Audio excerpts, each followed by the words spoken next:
కొందరు చరిత్రను రాయడానికి పుడతారు, ఇంకొందరు చరిత్ర చదవడానికే పుడతారు. కాని అతి కొద్ది అరుదైన ఆణిముత్యాలు మాత్రమే చరిత్రను సృష్టించడానికి పుడతారు, సంచలనాలకు పునాదవుతారు.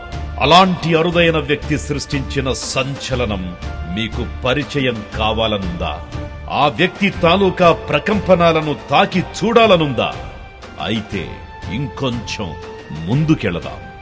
మన నాయకుల్లో చాలా మంది ఇంటర్వ్యూ అంటే ప్రశ్నల కౌంటర్ కి ఎన్కౌంటర్ అవుతామేమో అని భయపడుతుంటారు.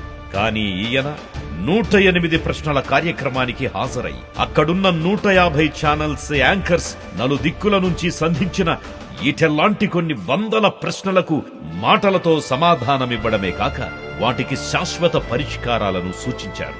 ఎన్నో సవాళ్లను ధీటుగా ఎదుర్కొన్న ఆ ధీరత్వాన్ని త్వరలో పూర్తిగా వీక్షిద్దాం.